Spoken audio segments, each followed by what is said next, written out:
Monsieur le président, messieurs les ministres, madame la présidente de la commission, madame et messieurs les rapporteurs, mes chers collègues, le projet de loi portant évolution du logement, de l'aménagement et du numérique traduit la stratégie quinquennale en matière de logement annoncée par le Gouvernement en septembre 2017.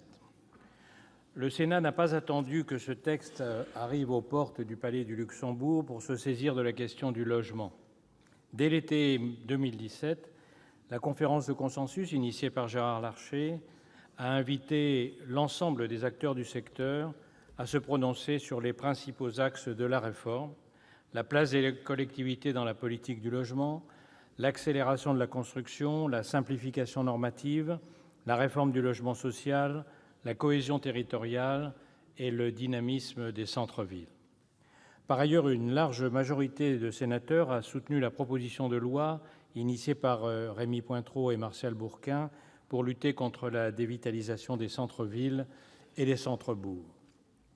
Issu d'un long travail de concertation, le texte gouvernemental comptait à l'origine 65 articles. Nous en sommes aujourd'hui à 234. Il nous faudra donc examiner ces 234 articles et plus de 1000 amendements en l'espace de 7 jours pour simplifier et libéraliser le secteur du logement. Tout au long des discussions, le groupe des Indépendants sera particulièrement attentif à l'équilibre qu'il nous faut trouver entre libéralisation du secteur et progrès social et environnemental. À ce titre, par exemple, notre groupe a porté une disposition adoptée en commission qui prévoit de recueillir l'avis de la commission départementale de la nature, des paysages et des sites sur les dérogations à la loi Littoral. Nous veillerons également à ce que l'autorité des maires soit préservée en matière de politique du logement afin de respecter la diversité locale. Pour faire face à la crise du logement, il s'agit d'abord d'aligner la stratégie de construction avec les besoins des populations et des territoires. À travers ce texte, le Gouvernement entend maintenir le rythme de production de logements pour permettre au parc d'absorber les évolutions démographiques, en particulier dans les zones tendues. Le secteur doit faire face à une demande, si l'on ajoute les demandes locatives et d'acquisition, d'environ 2,7 millions de logements par an. À cet effet, les grandes opérations d'urbanisme et les contrats de projet partenarial d'aménagement représentent des outils intéressants.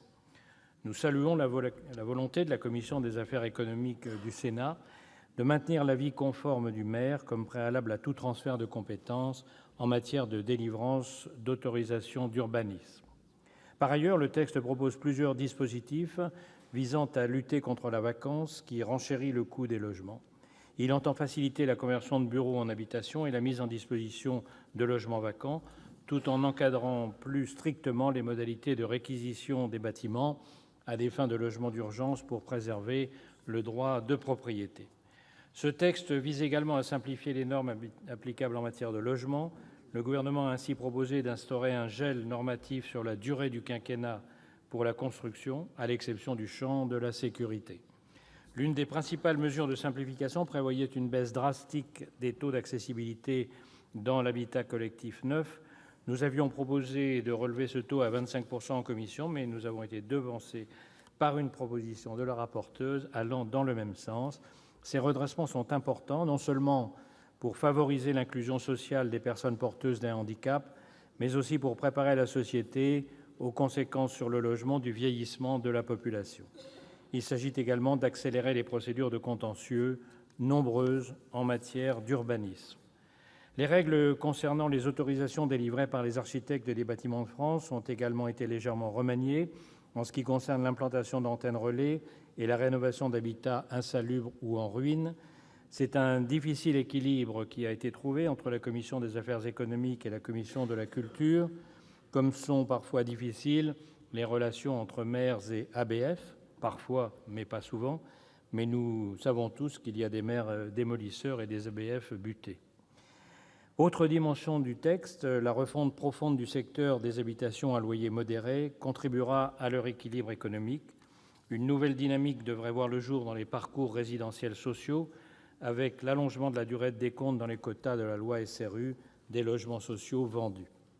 En janvier 2017, le taux de mobilité était de 6,8 % en Île-de-France, contre une moyenne nationale de près de 10 %. La baisse de la mobilité résidentielle s'est accentuée en lien avec la crise économique, en particulier dans les grandes agglomérations. La création d'un bail mobilité devrait contribuer au développement d'une offre de logements adaptée à la diversité des situations vécues. Troisième dimension du texte, l'amélioration du cadre de vie passe par la rénovation des passoires thermiques. Dans le parc ancien, les réhabilitations nécessaires du chauffage ou de l'isolation sont coûteuses, notamment pour les logements datant des années 60. Nous défendrons un amendement visant à valoriser les actions d'amélioration de la performance énergétique des bâtiments prises de façon pionnière par les acteurs du secteur tertiaire. À travers ces dispositions, ce projet de loi est un pas vers l'adaptation de notre politique de logement aux grandes évolutions de la société. Nous espérons, à l'issue des discussions, qu'il sera